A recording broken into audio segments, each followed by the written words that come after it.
اعوذ باللہ من الشیطان الرجیم، بسم اللہ الرحمن الرحیم۔ السلام علیکم ناظرین۔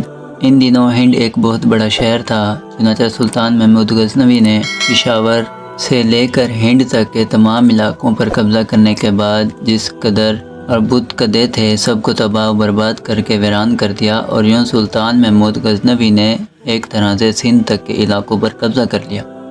اس مہم سے فارغ ہونے کے بعد اپنے لشکر کو آرام دینے کے لیے واپس غزنی چلا گیا۔ راجہ جے پال کے خلاف سلطان نے جو جنگ لڑی تھی وہ اس کا ہندوستان پر دوسرا حملہ تھا۔ اس نے جو پہلا حملہ کیا وہ خیبر، جلال آباد، بنوں اور ٹل پر تھا۔ سلطان محمود غزنوی کے ہاتھوں شکست کھانے کے بعد راجہ جے پال کو ایسی ندامت اور شرمندگی ہوئی کہ واپس جا کر اس نے اپنا سر منڈوا لیا اور خود کو آگ لگا کر خودکشی کر لی۔ اس کے بعد اس کا بیٹا اندرپال اس کے علاقوں کا حکمران بنا اور اس نے سلطان محمود غزنوی کی اطاعت قبول کر لی۔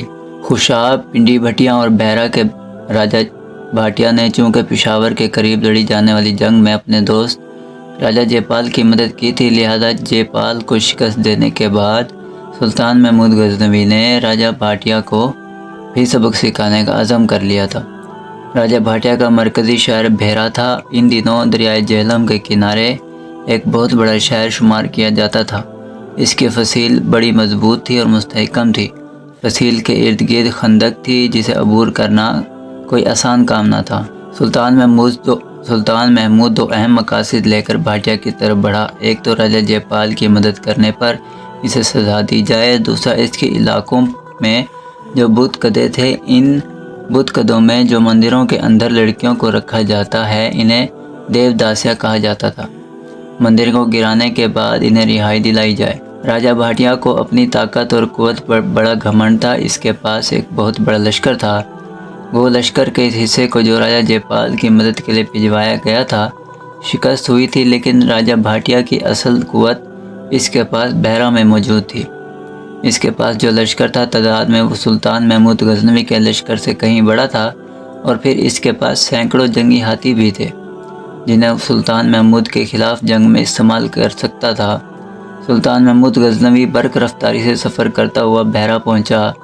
شہر کا اس نے محاصرہ کر لیا۔ راجہ بھاٹیا کو اس کی عسکری قوت پر بڑا ناز تھا، لہذا اس نے شہر سے باہر نکل کر سلطان محمود کا مقابلہ کرنے کی ٹھانی۔ بہرحال بہرہ شہر سے باہر دونوں لشکر ایک دوسرے سے ٹکرائے۔ سلطان محمود کا لشکر تعداد میں کم تھا، لہذا سلطان محمود دفاعی جنگ لڑنے پر اتفاق کر رہا تھا۔ 3 دن لگاتار جنگ ہوتی رہی لیکن کوئی فیصلہ نہ ہو سکا۔ چوتھے روز بھی حسب معمول جنگ جاری ہی رہی۔ چنانچہ دوپہر کے وقت سلطان محمود غزنوی نے دشمن پر آخری اور کاری ضرب لگانے کا فیصلہ کر لیا۔ سلطان نے اپنے لشکر کے مخصوص دستوں کی قیادت خود سنبھالی، اور پھر سلطان کی رہنمائی میں وہ مخصوص دستے اللہ اکبر کے نعرے بلند کرتے ہوئے بھاٹیا کے لشکر پر حملہ آور ہوئے۔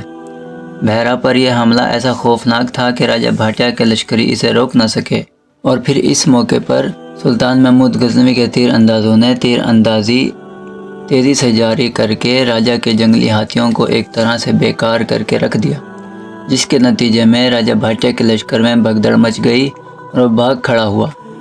راجہ بھاٹیا کی بدترین شکست تھی۔ حالانکہ اس جنگ کے دوران راجہ جے پال کے بیٹے اندرپال اور ملتان کے حاکم ابو داؤد نے بھی اس کی مدد کی تھی، لیکن اس کے باوجود سلطان محمود غزنوی کے ہاتھوں اسے شکست کا سامنا کرنا پڑا۔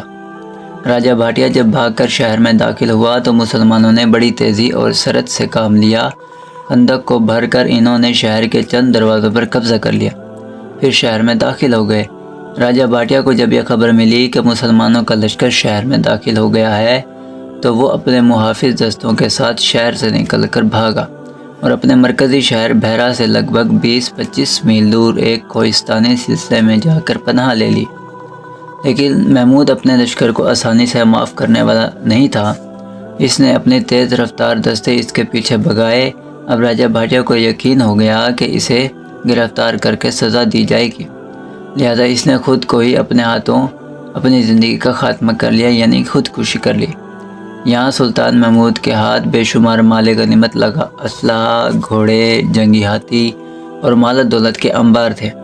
سب سے پہلا کام محمود نے یہ کیا کہ جس قدر وہاں بت قدے تھے سب کو گرا دیا اور لوگوں کو دعوت اسلام دی، مندروں میں جو لڑکیاں دیوداسیوں کی حیثیت سے کام کرتی تھیں انہیں آزاد کر دیا گیا۔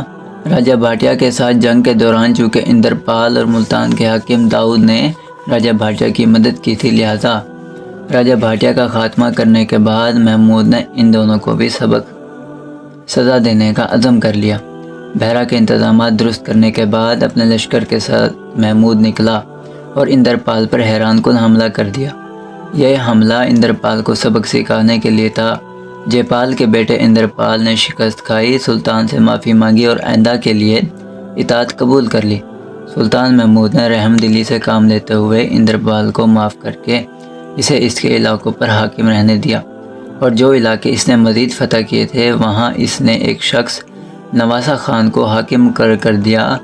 یہ نواسہ خان راجہ جے پال کا نواسہ تھا اور اسلام قبول کر چکا تھا۔ اس طرح ہندوستان پر سلطان محمود غزنوی کے تیسرے حملے کی تکمیل مکمل ہوئی، اور اب وہ ہندوستان پر چوتھے حملے کی تیاری کر رہا تھا۔ چوتھے حملے کے لیے اس نے ملتان کے حاکم ابو داؤد فاتح کا انتخاب کیا تھا۔ دوستو، اگر آپ کو یہ واقعہ پسند آیا ہو تو میرے چینل کو لائک اور سبسکرائب کر دیں، اور ساتھ میں دیے گئے بیل آئیکن کو پریس کر دیں تاکہ آنے والی ویڈیو کا نوٹیفیکیشن سب سے پہلے آپ تک پہنچ سکیں۔ انشاءاللہ کل نیکسٹ پارٹ میں ملاقات ہوتی ہے، تب تک کے لیے اجازت دیجیے۔ اللہ نگہبان۔